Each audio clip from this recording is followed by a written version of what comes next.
listening to Oops Spoilers. My name is Elise, and I'm here with my friend Kimberly Cornelius. Kimberly Cornelius grew up on an imagination-fertile island in the Caribbean as a missionary kid. Stories have always been a part of her life, but she took a break from writing them to study Christian ministries in college and Bible translation in seminary. Now she works as the marketing manager at a software consulting firm by day and writes her stories by night. She's passionate about sharing eternal truth through story. Kimberly resides in the upstate of South Carolina and can be found online at kimberlycornelius.com and at Kimberly Cornelius Author on Instagram. Studio audience, please welcome Kimberly. Woo! Thank you so much. Thanks for having me here. Yes, of course. So this is Oops Spoilers. We discuss media, creativity, and all kind of from the perspective of being believers, of being people who want to preserve those eternal truths that you mentioned in your bio. I was wondering if you have any great stories that you've been enjoying recently, any movies, TV shows, books that have been consuming your focus recently. So I'm currently working on writing a pirate-ish middle grade story, and so I've been really into all of the middle grade stuff lately. And so lately there's like the second season of the Percy Jackson series that just came out. Yes. So that's been fun.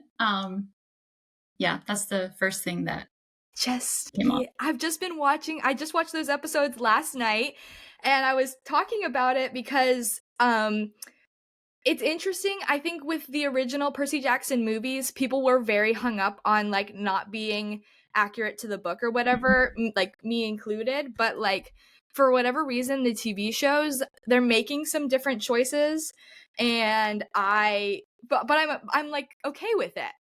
I'm enjoying it a lot so far. They're doing a really good job. I think. I don't know if you agree. No, I think so too. Cool. That's awesome. Well, I'd love to talk a little bit just about your writing journey, kind of where you've been up to this point, how you got started, and maybe some like mile markers along the way that you feel like have helped you kind of get to this point, that have been instrumental for you in growing your craft. Yeah. Wow. There's so much. I know it's a big question. Where do I start? Feel free to digest. Absolutely. Yeah. I think I've just always loved stories, and I think it started not so much with the like books I was reading or movies I was watching. It was more the games that I would play with my siblings and with our dolls, or we would play with sticks in the dirt out in the yard, and we had just some of our favorite stories that we just loved to tell, and we would just do the same stories over and over again.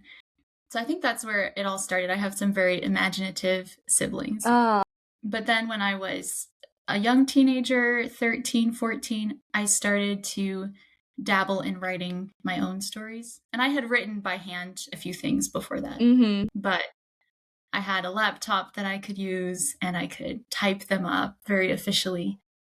So that was when I first started like writing short stories and novel beginnings.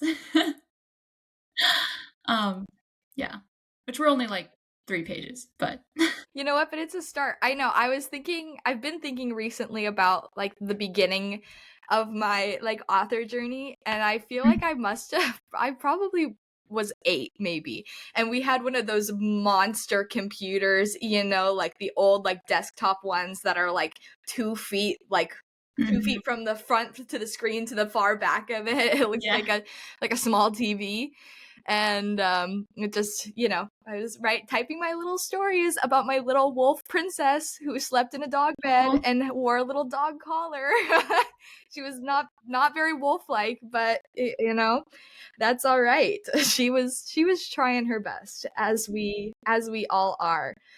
So I'd also love to hear about kind of your growth from the beginning of like typing out those, short stories or those novel beginnings to your process now, and then also share with the audience what your process now is, because I know it but they don't know it. And there's been a lot of growth for you from like, oh, I just like writing, let me like do Mhm. something on the pooter, to like writing what you have now at this point. So like break that down a little bit.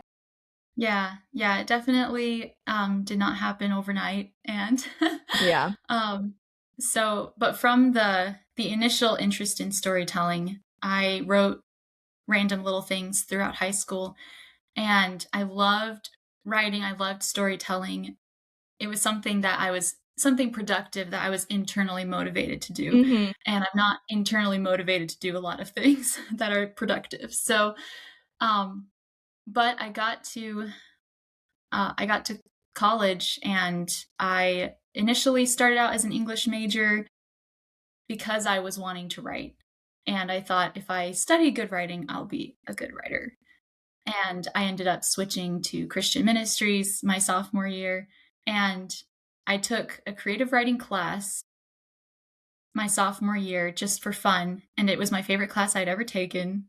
And for some reason, I did not switch my major. I stayed where I was, and I didn't really write anything for the next 6 years. Wow. I took a huge break for undergrad, for grad school.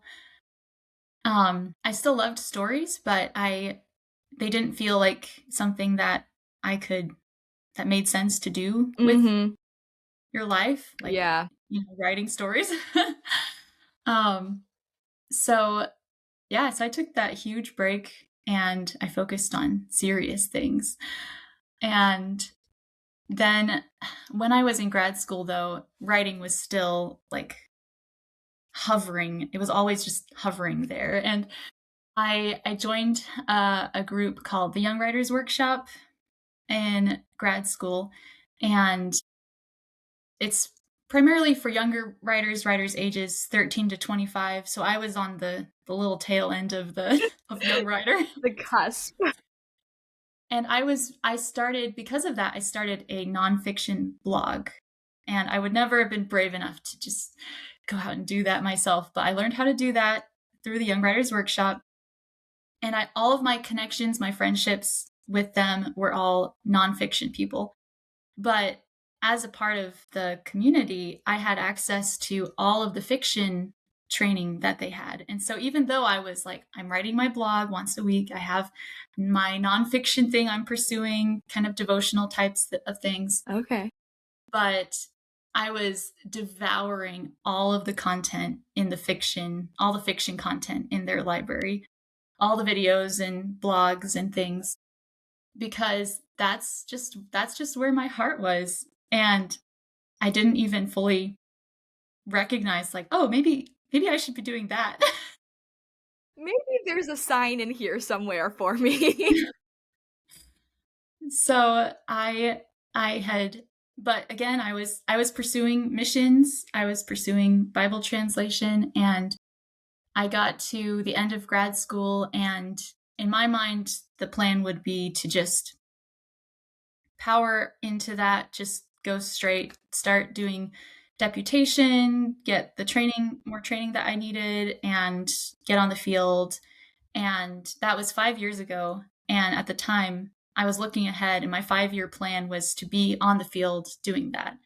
So at the age that I am now, that's where I was supposed to be.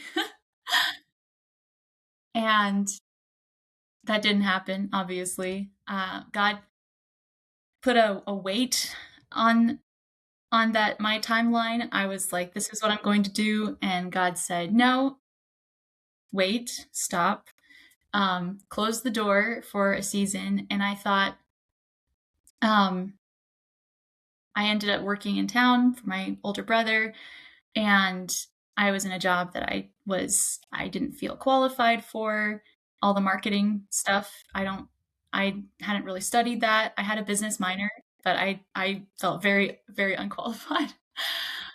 Um, And I didn't know what to do with all my extra time because I didn't have things to study in the evenings. I had so much extra time that I just didn't know what to do with. And I ended up filling a lot of that time with stories. Um, I just binge read so many books, um, shows, movies, Yeah. um, family time, games, and a lot of work. And, but I got through, so that would have been 2021. So from 2021 to 2022, that's kind of the phase that I was in. And I felt very much like I don't see anything in my future. Mhm. You know, sometimes you have a goal, you go to college and you're like, okay, I see graduation in my future and this is the path to get there. Mhm.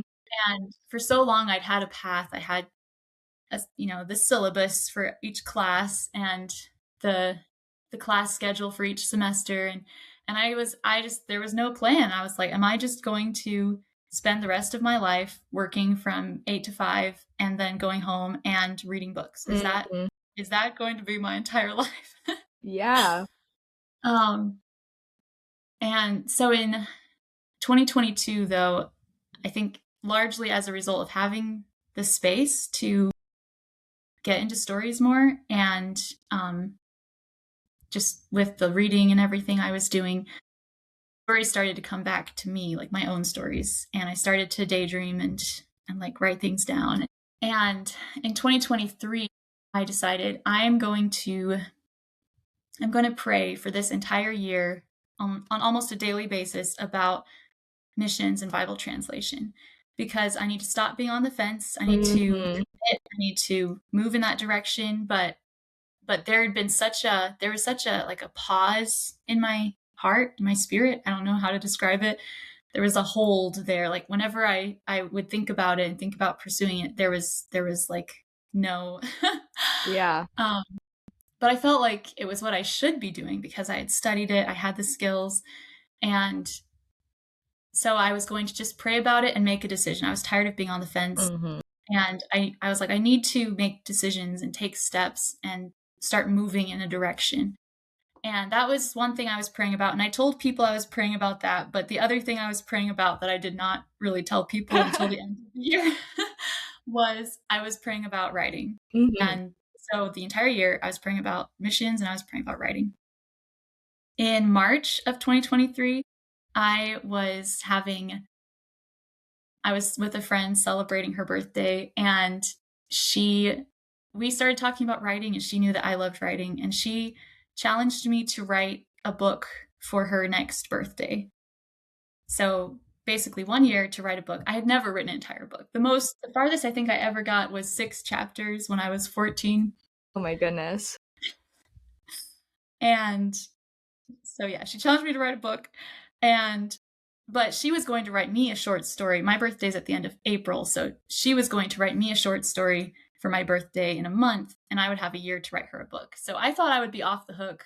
It's one of those conversations you're just like, haha, that's funny. Sure, funny joke. But a Okay. month later, she shows up with a short story.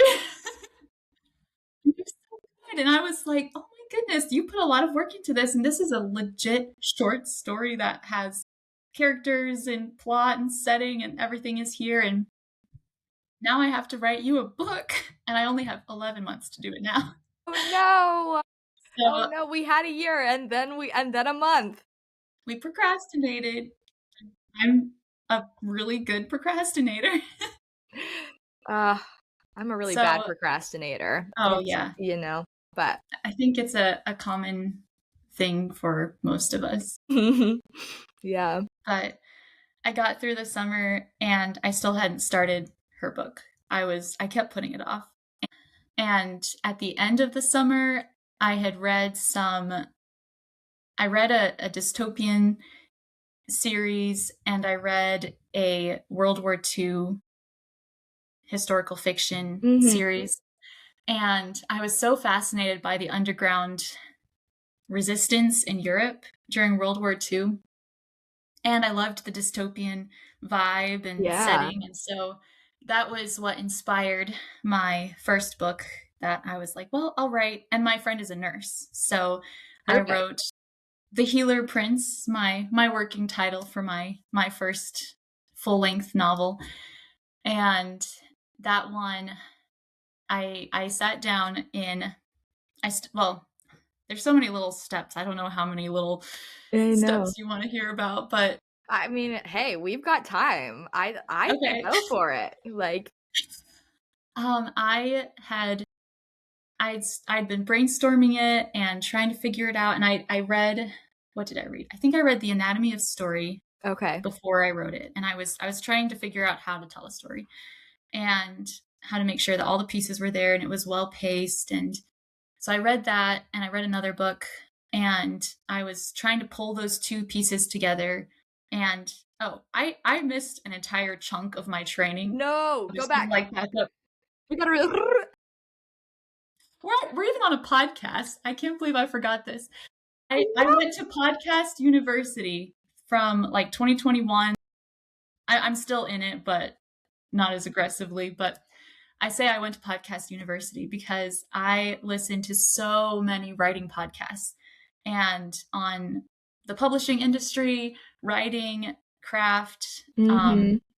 So there was a lot of that preparation, just kind Okay. of that had been building up over time. So I did have some ideas of where to start, and I kind of knew what resources to use. And so I sat down and tried to figure out how to begin the story and where to start it. And there was a contest that um, it was the Aurora contest with Realm Makers, Okay. and which is, for your listeners, I don't, probably not everyone would know what I'm Right. talking about, but it's basically, Realm Makers is a conference, a writing conference for Christians who write speculative fiction. So anything in the fantasy, sci-fi types of genres. And they had a contest for unpublished authors that they launched that year. That was the first year that they did that contest. And I think I had to submit something by October. I don't remember when the deadline was, Mm-hmm. but I was like, well, and it was the first 7,500 words of your novel. And they said, you do not have to have a completed manuscript in order to submit. And that I used that as my motivation to finally figure out where I was going to start and to get started, write the first few chapters. So I entered that contest. It was the first writing contest I'd ever entered. It was very nerve-wracking. Oh my goodness. And I only had 7,500 words when I entered it. Like, that was what existed of my novel. That's all you needed, But though. That's all you needed. yeah, but that was in October, I think. That was maybe middle of October or beginning of October, I don't know. Or maybe end of September that I had done that. Mm-hmm. And but by the time I got into drafting seriously then, and by the time they announced the winners in December, I think, around that time I had a complete manuscript.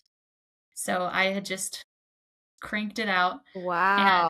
I think we're going to talk more about some of that process. Yeah, for sure. Um, I would love to hear how you organized yourself in that and found that pace that ended up allowing you to do that. Whenever, if you have more like that you'd feel like you need to break down before that, that's fine. But I okay. definitely want to talk. Yeah. Okay. Yeah, I honed my process for my second novel, so we can touch on that when I get to the Perfect. second novel. Awesome. um, so I wanted to, and I feel like God at every point just kept putting these opportunities and these milestones for me to hit. So at first it was, well, first there was the friend who randomly challenged me to write a book, Mm-hmm. and then it was, oh, there's a contest coming up, and that I used that as motivation to finally start writing it. And then an author that I really admire, Nadine Brandis, had a self-editing class that she was going to be teaching in January of 2024. And I really wanted to be able to do that. But the requirement for it was you did have to have a completed manuscript. Mm-hmm. And so that's why I wrote it so quickly and got it finished by the end of the year in 2023. And remember, at the beginning of the year, I had been I was like, I'm going to pray about missions and I was going to pray about writing. And Mhm. I had no idea. I could not have conceived that I would have written my first book in that year. Yeah. And I got to the end of the year and it was just so clear to me that this was the path that God had put before me. And at least for this season. And so I did the self-editing course. I worked on self-edits. I hate editing. I love the drafting process because it can be bad. It just has to exist. But when Mhm. you edits, it's like, well, now it has to look good. Everything that got me through the beginning of this no longer applies. So now we have to, yeah, now we have to crack down. Yes, exactly. So then I went to in the summer of 2024. I had my novel all written, and I did give it. I gave a version of it, kind of a rough version of it, to my friend in March, and I printed it off, and I like took it to um, a copy center and got it nicely bound, and Wow. then or like spiral bound, Yeah. and and I signed it for her. It was the first book that I ever signed. We were so official about it. So Um, fun.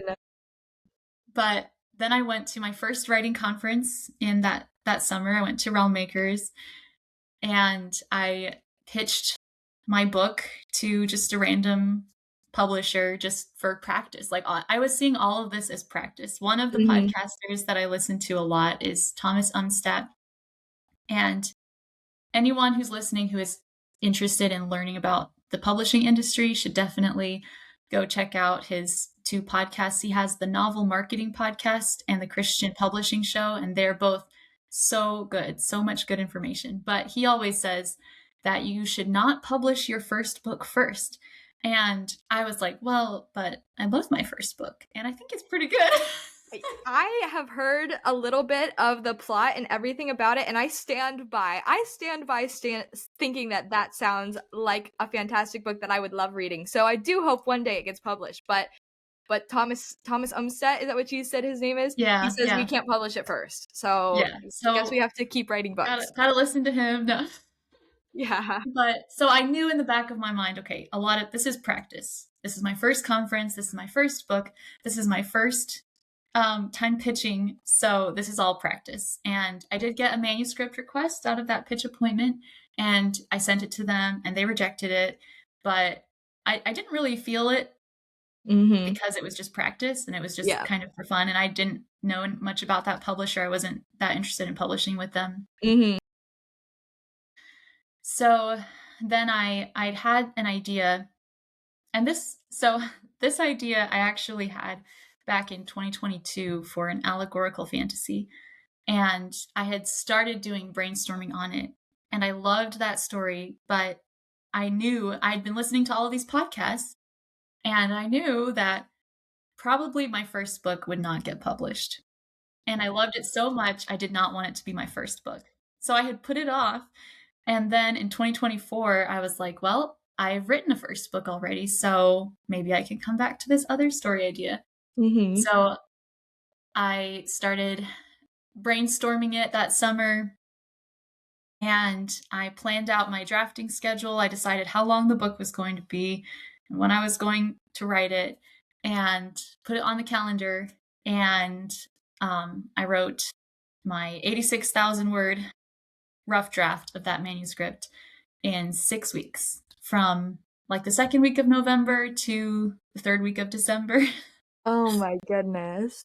So this is this yeah, and yeah, I'll just break it down really quickly. The Yes, please do, because that sounds like it sounds unbelievable, and I so admire your, like, how methodical you are, and just like even as you're talking, like just how much study you put into this and how attentive you were to like listening to other people and get like kind of finding the method that worked best for you, and using that to like get yourself ahead, because I have been so driven just by like vibes of like of like, oh, like I'll write this just because it's interesting to me right now. Yeah. And I'm behind on like listening to these podcasts. So I wrote down novel marketing. Oh I yeah. gotta get on that. So yeah, I would love to hear how you came up um with your schedule that you followed, and then how that worked, like practically, if there was anything you had to tweak or improvise, from maybe what you originally planned to do versus like, okay, now we're putting pedal to the metal, I actually have to fit this into my daily schedule or whatever, like if anything shifted or changed for you there. And then I guess we know how it worked out for you. You drafted an 86,000 word novel, but like what that process was like for you. Mhm. Yeah. I when I had been working on my dystopian novel the year before, I didn't have a super hard deadline at first, but then I signed up for the course, the self-editing course, and so then I had a serious deadline. And I got to December and I had 3 weeks, and I had, I knew I had like this amount of the novel left to write. And so that's when I learned that it's possible for me to write 3,000 words in a day. And every author is different. Like you said, you were, going off of vibes at the beginning. Everyone is so different, and there's not necessarily one right way. So honestly, I'm going to explain my process. It might be inspirational to someone. It might horrify some people. If it's not the thing for you, don't do it. Right. But I read Save the Cat Writes a Novel as I was plotting my allegorical story. And that book breaks down the percentage points for each plot beat. So by like 10% you've hit the inciting incident, and Mhm. by 33% you're at this point of the story. And so I plotted out my story using those plot beats, but then I also decided that my book was going to be 80,000 words long. Obviously I overshot that a little bit, but um 80,000 words. And so I wrote down the word count for each of those plot points. Okay. And I found the percentage of 80,000 words. I wrote it down next to each plot point in my Mhm. little notebook. And then I was like, I'm going to draft it in 6 weeks. And math is not my thing. So this took some doing. But I was going to, if I did 3,000 words a day for 5 days a week, so that gave me the weekend as a buffer. Okay. And I did that for 6 weeks, which also gave me a few days as a buffer on the back end of that. Then I Mhm. could finish an 80,000 word novel. So I was working, I'm actually part time now at my job, but at the time I was working full time, and Thanksgiving was in there. There was a lot of crazy stuff happening. But what I would do is I would wake up early every morning and try to crank out 1,000 words before going to work. And then I would go to work, and then I would crank out 500 to 1,000 words while I was on my lunch break. And then I would come home, I would go for a run, I would eat supper, and then I would settle down for the evening and I would just finish whatever was left of the 3,000 words. Normally it was something, there was like 1,500 words, Mhm. 1,500 to 2,000 words that I would have to write in the evening before bed. And so that's how I did it. I just like lived Mhm. writing. Mhm. Yeah. And I got sick. I had like a cold, but that threw me Mhm. off. Thanksgiving threw me off. I remember actually like typing on Thanksgiving Day. I had my laptop, and I was at pickleball courts in my aunt's neighborhood, and the fam is like playing pickleball on Thanksgiving Day, and it's super cold, and I'm sitting there on the sidelines with my laptop and my freezing fingers, and I'm like, I've got to get my words in. um, Commitment. don't necessarily recommend. You should spend time with family. You should play pickleball with your family.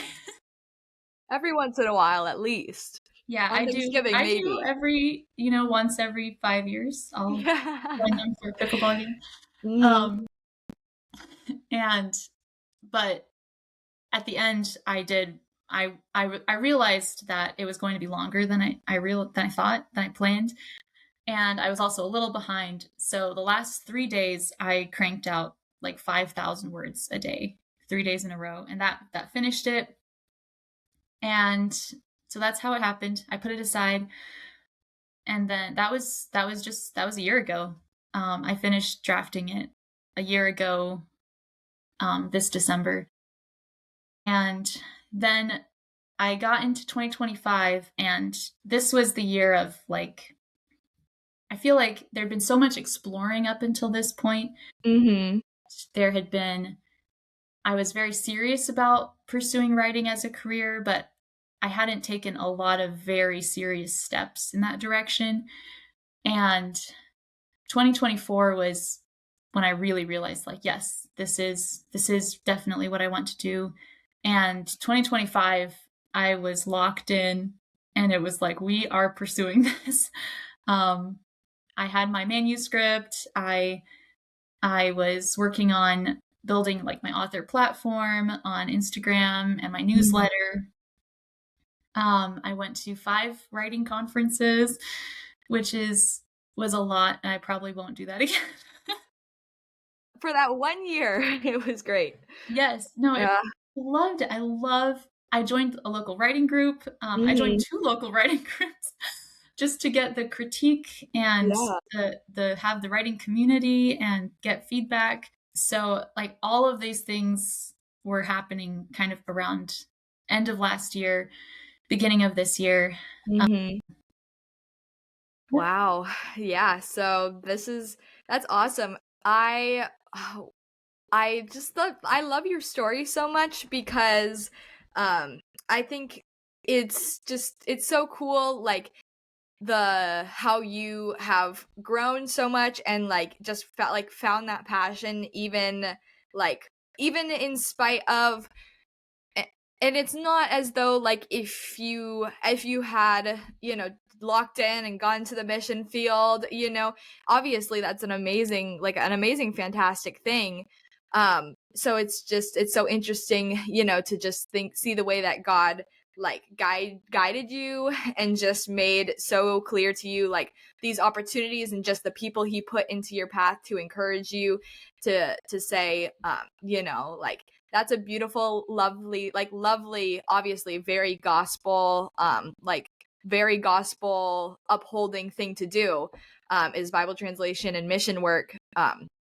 But I actually want to use you or grow you or shape you through this literary journey and this authorship. And you know, I don't think either one of us can probably say like what the end of the journey is going to look like, or Mhm. exactly what of the skills or the things that you're building or writing or creating are going to be like your whatever crowning achievement or like the thing that like makes you into the best disciple that you can be. But it's just so cool how like all of these passions and interests have kind of woven together into the tapestry that like makes you you. And it's super exciting because it's like, ooh, like I can't wait to see how all of these flavors come out, like in books or like Mhm. in the mission work that you do, because as Christians we're always called to do missions work even if it doesn't end up being overseas. Mhm. So in that way like your writing is just as much of a mission as the things that a lot of your schooling probably focused on. Mhm. um, so it's just so cool. But I wanted to kind of ask about like maybe your thoughts on that, like how you use your writing as your mission field, the education that you received, even though it hasn't unfolded like in your career maybe in the same way that you thought, like some ways that you see that impacting your journey now and what you're doing kind of in this stage of life, highs and lows of that. uh, how do you steward all of these talents and gifts and interests that God has given you, kind of as he's writing your story while you're living it. Yeah, from the very beginning, I knew that writing and pursuing publication meant that I would have to be in the spotlight to some Mhm. extent. Just I would have to be out in the public eye. And you can't really be in the modern day just be a private little author. There's Mhm. ghostwriting. If you want to do that, you ghostwriting would be the way for you. But Yeah. so very early on, knowing that, I decided that I wanted to be a very overtly Christian author. Not Mhm. that everything I write will be specifically Christian fiction. Mhm. Um, Everything I write will be informed by a biblical worldview um, and infused with eternal truth, as I say in my bio. Yeah. But for me, like when people seek me out online, they're on my website, they're on my Instagram, they're on my newsletter, they're getting my newsletters. I want them to know that I'm a Christian. I don't want that there to be some like, oh, she seems like a nice person, very moral person. I Mhm. wonder if she has some kind of faith going on. Yeah. I just wanted to be very explicit about it. And, Mhm. just and I know that every Christian author is going to come to a different point with Mhm. how overt they are with that. But so some things that I do, um, like I will bring my faith into things that I post online on Instagram.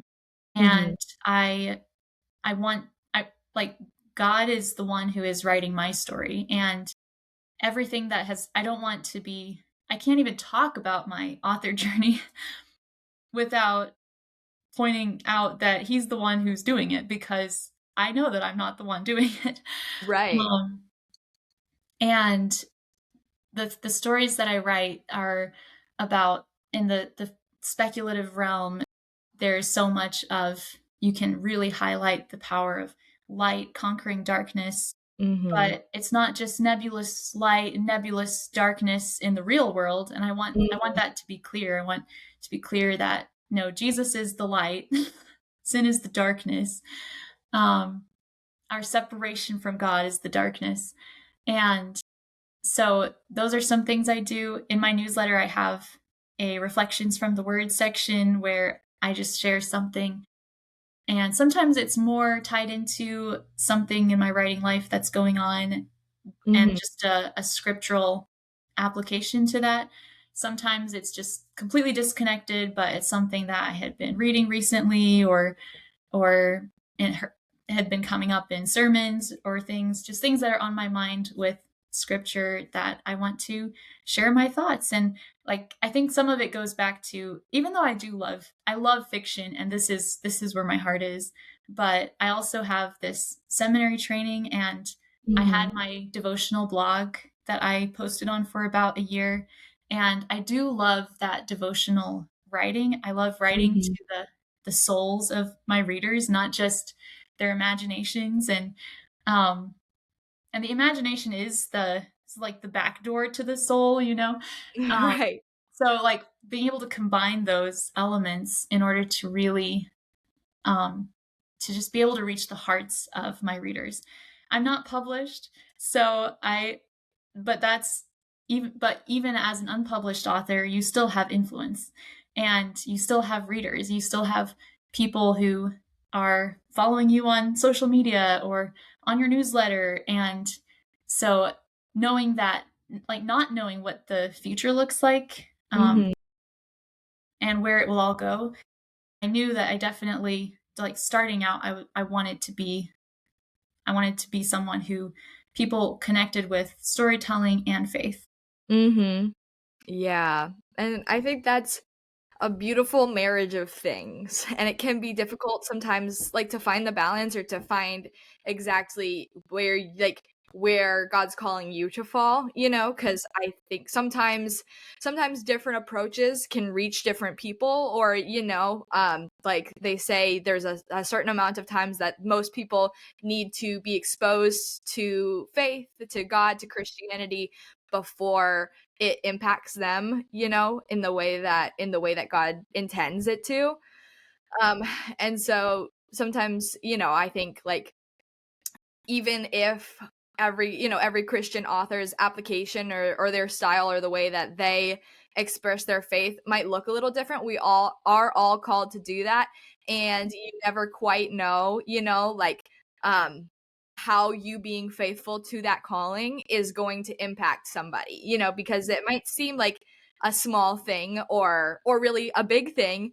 And God can use anything that we offer to him, you know, as a sacrifice of praise. He can use that to touch somebody. Even if it's just like being conscious of your language, you know, and like um choosing words that give glory to God, even if it's kind of in the style of the book of Esther, and you may not name God specifically, but you make that very clear that he's in your story and writing that. Sometimes, you know, sometimes that's the way, and that's what kind of sparks that curiosity. But I love your style and the way that you made that decision so early on, just to be like leave no question, just to keep that door like wide open, you know. And I think that sparks curiosity too. People are like, oh, she's, you know, like she's bold about it, like she's out here, she's like very, you know, has her beliefs and her faith and her God, and I want to know what that's about, because you know, because it's driving her to do such amazing, incredible things. And it's just so inspiring to watch you kind of. I mean, your social media is fantastic. I feel like you've done an awesome job like building that. Like your newsletter is so polished and put together. And I am taking a lot of notes from you for sure. So thank you for the inspiration that you are to so many people, and to me especially. Um we are getting close to the time when I will release our listeners back into the wild. But if you have any parting thoughts or any kind of like pieces of advice, maybe something that you appreciated hearing, or something that inspired you to start your journey, to continue your journey, we would love to hear it. Yeah. Recently, something that has been just on my mind a lot. Elise, you did this to the next C.S. Lewis Fellowship, which Yes. was a group that recently happened over like the last 5 weeks.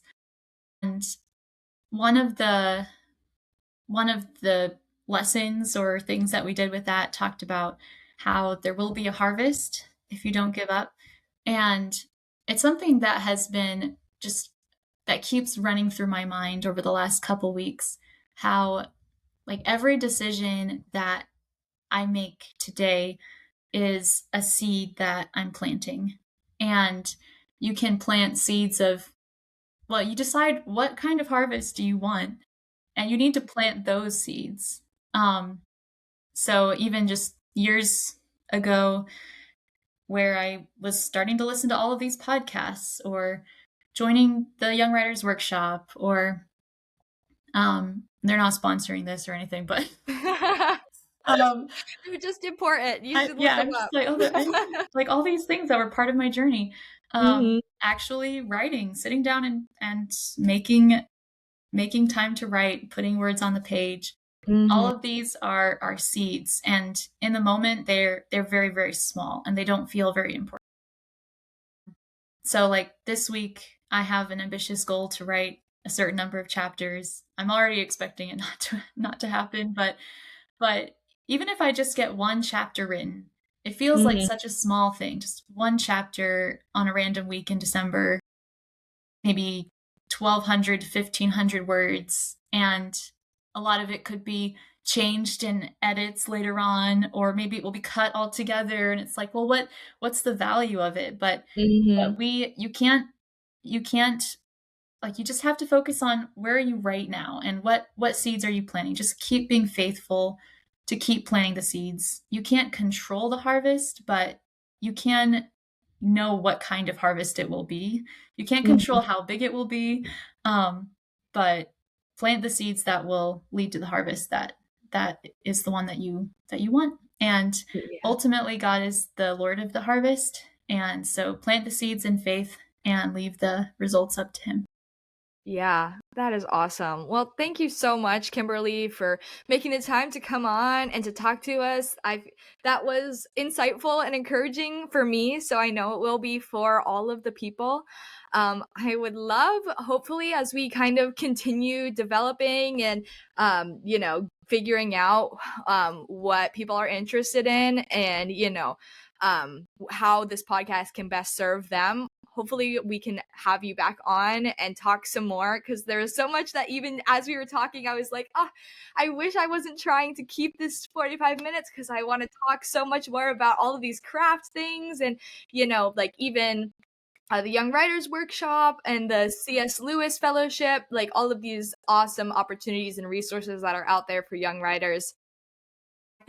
I think in the future, spoilers will probably be incorporating or encouraging people to seek those opportunities out. So hopefully I would love to have you back on even once your books get published and we can chat further. But I really appreciate your time. I would tell you guys more, dear listeners, but oops, spoilers. Bye everybody. Bye. Thanks for having Yes. All right. So I stopped